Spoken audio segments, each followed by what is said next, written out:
গঙ্গারামপুর কালীবাড়ি প্রত্যেক সপ্তাহের সোমবার দুস্থ মানুষদের মধ্যে মধ্যাহ্ন ভোজনের আয়োজন করে থাকে।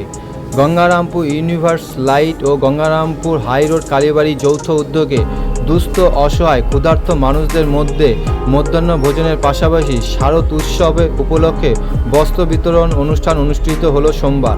দুস্থ অসহায় ক্ষুধার্ত মানুষদের মধ্যে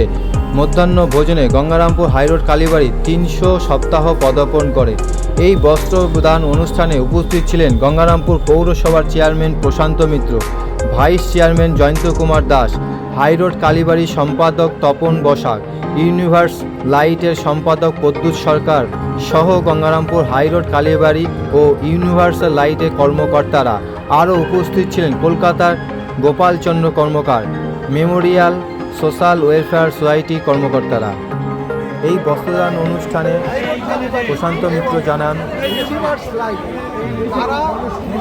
এই ধরনের একটা সেই সমস্ত গরিব মানুষদের হাতে নতুন বস্ত্র তুলে দেওয়ার যে ব্যবস্থা করেছে, সেই নতুন বস্ত্র পরে তারাও যাতে এই মাঠ পুজো তারাও আনন্দটা সমানভাবে করতে পারে অন্যদের মধ্যে, সেই দিনটাকে এটা খুব ভালো একটা মহৎ কাজ করেছে। সেই কারণে তাদের আমার পক্ষ থেকে শুভেচ্ছা অভিনন্দন যে তারা আগামীতেও যাতে এই ধরনের কাজে তারা নিয়োজিত থাকতে পারে এবং মানুষের পাশে থেকে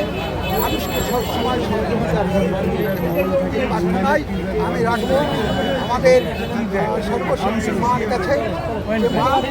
তুমি এই কালীবাড়ি কর্তা আছে, সদস্য আছে, সবাইকে তুমি যাতে সবসময় সুস্থ রাখবেন,